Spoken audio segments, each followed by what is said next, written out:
The notification buzzed on my wrist at 10:47 a.m. on a Tuesday. I was in the middle of a site inspection, the smell of sawdust and fresh drywall thick in the air. My company was converting a derelict downtown warehouse into loft apartments, and I was arguing with the lead contractor about the load-bearing specs for a mezzanine. I glanced at my smartwatch, expecting a work email. The preview text made the busy construction site fall silent.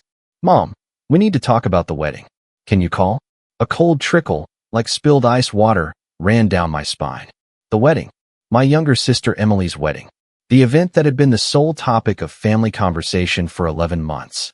The wedding I had, silently, and without fanfare, bankrolled. I excused myself and stepped out into the gray April drizzle, leaning against the rough brick of the building next door. My hands were suddenly numb. I called. She picked up on the first ring. "Chloe." Her voice was tight, formal, the one she used for unpleasant errands. "Hi, Mom. What's up?" A long pause, filled with the sound of her measured breath. "It's about the wedding. Emily and James, and the Harrisons, they've had some discussions." The Harrisons. James's parents. Old money, country club Harrisons. The kind of people who used summer as a verb and whose smiles never reached their eyes. They had never warmed to our family, a fact they hid beneath a glacier of polite condescension. My father's small accounting firm and my mother's part-time real estate gig were quaint, but certainly not impressive. I was the only anomaly, the one who'd built a successful development company from nothing. My success seemed to irritate them more than my family's modest means. It was unseemly, aggressive. "What kind of discussions?" I asked, my voice flat. "It's about the aesthetic. The photographs. The video." She was tripping over the words. James's mother, Beatrice, is very particular. She's hired a photographer from Paris. The video team is from New York. It's all going to be very cohesive. "Get to the point, Mom." Another pause. I could hear her swallow. "The scar, Chloe. On your neck. They think, given the décolletage of the bridesmaids' dresses, it will be distracting. It draws the eye. In the pictures. For the video. Forever." The air left my lungs in a single, silent whoosh. The world tilted. The scar. A thick, ropey line of raised tissue that ran from just below my left ear, down the side of my neck, disappearing under my collarbone. A souvenir from the car accident 7 years ago. The accident that had killed my best friend, Jess, and left me rebuilt with titanium and grit. The accident after which my family had tiptoed around me for a few months before deciding my new normal was too depressing to constantly acknowledge, so they'd simply stopped mentioning it. The scar I had learned to live with, to even accept as part of my map. The scar Emily had hugged me over, crying, when I was released from the hospital. The scar she now, apparently, found photogenically inconvenient. "They think," my mother continued, her voice gaining a rehearsed momentum, "it would be best if you sat this one out. As a guest, of course. Not in the bridal party. You can still come to the ceremony, but maybe sit near the back. But the reception, the toasts, the family photos. Beatrice has a very specific vision." I closed my eyes, the drizzle misting my face. "And Emily agrees with this?" A beat of silence. "She's under a lot of pressure, Chloe. This wedding, it's a merger in their world. It's important for James's future. We have to be supportive. We have to be understanding." Understanding. The word was a brand. I saw it all with brutal clarity. Beatrice Harrison had issued a decree. My scar was a flaw in her perfect, vanilla-scented tableau. Emily, who had always been the appeaser, the golden child who craved external validation, had folded. And my parents, forever anxious to be accepted by people who would never truly accept them, had agreed to deliver the message. "So let me get this straight," I said, my voice terrifyingly calm even to my own ears. "I am being disinvited from my own sister's wedding party, from the family photos, because my neck is too ugly for the in-laws' home movie? Don't be crude, Chloe. It's not about ugly. It's about cohesion. It's their day. We have to respect their wishes." Her tone turned pleading. "It's just one day. Can't you do this for your sister?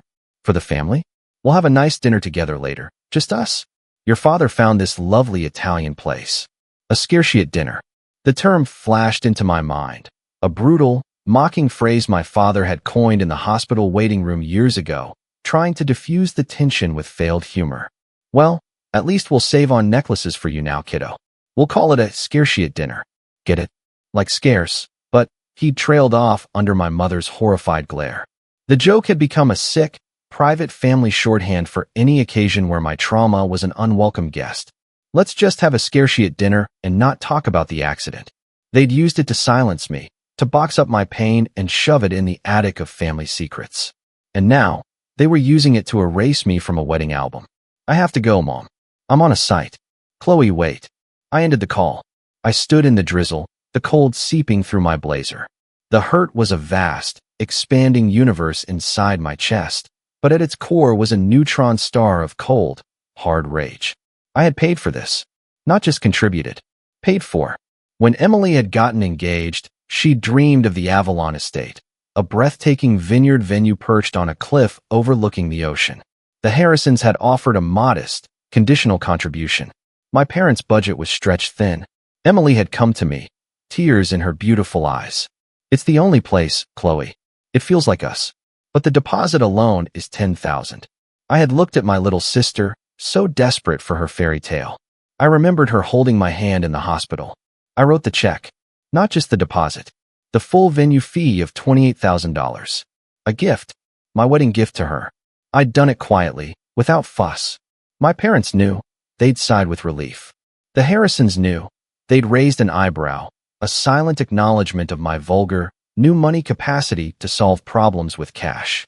It had been my pleasure. My act of love. Now, that act of love had a price tag on my dignity. My presence was worth less than the cohesion of a photo shoot. My phone buzzed again. A text, this time. From my mother, formalizing the verbal execution. Mom, after talking, we all feel it's best. You're not coming to the wedding as part of the party. Emily's in-laws think it's best if you sit this one out. We'll plan something nice another time. There it was. In writing. Not even a pretense of it being Emily's wish. It was the in-laws. And my family was their compliant messenger. I stared at the words. The neutron star of rage ignited. I didn't cry. I didn't scream. I felt a serene, deadly focus settle over me. They wanted to treat me like a vendor? An inconvenient subcontractor? Fine. Then I would act like one. My thumbs moved over the screen, steady and precise. Me, copy that. 2 words. Military. Cold. Final. Then I opened my laptop, right there in the drizzle, using my phone as a hotspot. I logged into my business account. I found the email chain with the events manager at the Avalon estate, Cynthia. I composed a new email.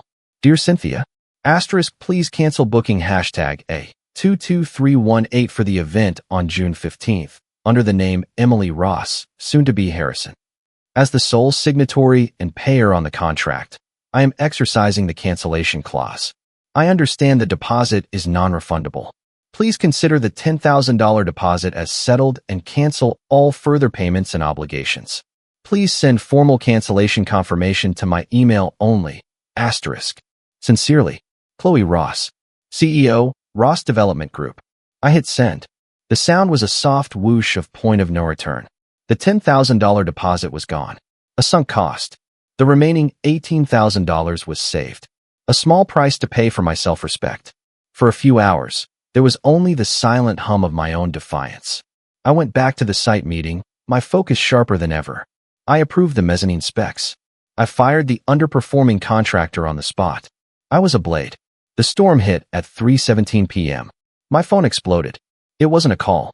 It was a series of text bombs, first from Emily, then my mother, then my father, then a cascade from unknown numbers I presumed were harassing aunts or cousins. Emily, Chloe, what have you done? Cynthia just called me hysterical. The venue is canceled? My wedding is in 8 weeks. Are you insane? Mom, Chloe, call me right now. This is not funny. You cannot do this. Dad, kiddo, this is too far. Rein it in. We can talk about the photo thing. Emily, you're ruining my life. James's mother is going to have a cow. You selfish bitch. Is this about your stupid scar? Get over it. Unknown number. Aunt Carol probably. How could you be so cruel to your sister on her special day? Shame on you. I read them all. I felt nothing. I waited for the initial tsunami to subside. Then, I opened the group chat that included my parents and Emily. I typed slowly, deliberately. Me, you disinvited me from the wedding because my scar offended the Harrisons' aesthetic. You treated me as a problem to be hidden, not a sister to be celebrated. You made it a financial transaction of my worth versus your convenience. Me. So I treated it like one. I was the financial backer of the venue. The backer has pulled out. The deal is off. Me. Shouldn't have mocked my scarcity at dinner. I attached 2 screenshots. The first, my mother's text. You're not coming to the wedding. Emily's in-laws think it's best if you sit this one out. The second, the cancellation confirmation email from Cynthia at the Avalon estate. Then I silenced the chat and blocked all their numbers. The following days were a masterclass in silent, implacable force. My home landline rang incessantly until I unplugged it. My father showed up at my office. My assistant, pre-briefed and stoic, told him I was in Mongolia on site inspections. He left, red-faced and sputtering. Emily tried to have her fiancé, James, call me. Some misguided attempt at patriarchal authority. I listened to his voicemail, his voice pompous and strained. Chloe, this is beyond inappropriate. This is a family matter. You will reinstate those funds immediately, or there will be consequences. I deleted it. The true chaos, however, was not mine to witness. I pieced it together from the frantic, missed voicemails that piled up on a secondary phone line I monitored. Beatrice Harrison was, indeed, having a cow. A whole herd. The loss of the Avalon estate was a social catastrophe. All her friends had been told about the exclusive venue. The replacement options for a Saturday in June, with 8 weeks' notice, were a grim parade of hotel ballrooms and community halls. The Harrisons, it turned out, were asset-rich, cash-poor, and the $28,000 for a new venue, let alone the now-lost $10,000 deposit, was a significant, unexpected drain. My father's panicked voicemails revealed they were asking my parents to contribute more significantly, which my parents could not do. The merger was showing cracks under financial pressure. Emily's messages cycled through rage, pleading, and venom. You've humiliated me. James is so angry. His mother says you're trash. Please, Chloe, I'm sorry about the scar thing. It was stupid. Just fix it. I hate you. I will never forgive you. I didn't respond. My silence was an abyss they couldn't fill. A week after the cancellation, on a rainy Sunday afternoon, there was a knock at my penthouse door. I wasn't expecting anyone. I checked the security monitor. It was my mother. Alone. She looked like she'd aged a decade in 7 days. Her designer coat was soaked, her hair plastered to her head. She wasn't crying. She looked hollowed out. I considered not answering, but a part of me wanted to see it. I opened the door. She didn't try to come in. She just stood there, water dripping on my pristine floor. May I come in? She asked, her voice raspy. I stepped aside. She walked in, her eyes taking in the clean lines, the floor-to-ceiling windows with the city view, the evidence of a life built successfully and independently of them. She didn't sit. The wedding is off, she said flatly. I raised an eyebrow, saying nothing. The Harrisons, when they realized we couldn't cover a new venue, and that James would have to dip into his trust, which is clauses, they got cold feet. They said Emily wasn't a good fit for the family after all, that the drama showed poor judgment. She wrapped her arms around herself. James broke the engagement this morning. I felt a flicker of something, not sympathy for Emily, but a grim acknowledgement of the Harrisons' ruthlessness. They were simply applying the same cold calculus to Emily that my family had applied to me. She was no longer a valuable asset. Emily is devastated. She's at our house. She won't stop crying. Your father is, he's just sitting in the dark. She finally looked at me, her eyes full of a confused, weary pain. Why, Chloe? Why would you do something so nuclear? Over a seating arrangement. The question was so profoundly missing the point, it was almost funny. It wasn't a seating arrangement, Mom. It was an erasure. You looked at the most traumatic, visible part of my history, and you decided it was an eyesore. You let those people make me feel like damaged goods. And you expected me to pay for the privilege. We were trying to keep the peace. Whose peace? I shot back, my calm finally fracturing. Certainly not mine. You traded my peace for theirs. And you used my money to do it. She flinched. The money, you never should have held that over us. I didn't. I gave it freely. It was a gift. You turned it into a leash. You thought because I paid, I'd be obedient. That I'd sit in the back and be quiet. You underestimated the cost of my dignity. Tears finally spilled down her cheeks. What did you want us to do? Tell the Harrisons no? Ruin Emily's chance? Yes. The word exploded from me. If Emily's chance depends on hiding her sister in the shadows, then it's not a chance worth having. You should have told them to go to hell. That's what family does. We were trying to do what was best for everyone, she whispered, the family motto that had always meant doing what was easiest for them. You did what was easiest for you, and it blew up in your faces. Now you have no venue, no in-laws, and no engagement. And you have no idea why. I walked to the door and opened it. The silent invitation for her to leave was clear. I have my own peace to keep now. Don't contact me again until you're ready to apologize. Not for the wedding falling apart. For the text. For the scare she at dinner. For a lifetime of making me feel like the broken one. She left without another word, a defeated figure in the elegant hallway. The months that followed were quiet. I heard through the grapevine, my unblocked but silent Aunt Ruth, that Emily had moved back home, a shell of herself, bitter and blaming everyone but herself. My parents were shells too, moving through a house haunted by the ghost of a wedding that never was, and the living ghost of the daughter they'd exiled. I didn't gloat. There was no victory in their misery. But there was a profound, unshakable solidity in my own world. I had drawn a line in the sand of my soul, and I had held it, no matter the cost. A year almost to the day after the canceled wedding, I received a letter. Handwritten, on my mother's stationery. Chloe, I am writing this because I cannot say it. I have tried 100 times. We were wrong. Not just about the wedding. About the accident. About your scar. About you. We treated your survival as a complication. We made you carry your pain alone because we were too weak to look at it. This scare she at dinner was a cruelty, and I am so ashamed we ever said it. We lost sight of you. We got so caught up in wanting to be accepted by people who didn't matter that we failed the person who did. I don't know if you can forgive us. I don't know if I would. But I am sorry. Not for the consequences, but for the act. For the text. For making you feel, for 1 second, that you were anything less than our brave, brilliant, beautiful daughter. I love you, Mom. I held the letter for a long time. The paper was smudged in places, maybe from tears. I didn't cry. I felt a slow thaw in a place that had been frozen for a very long time. It wasn't a fix. It was an acknowledgement. The first true one I'd ever received.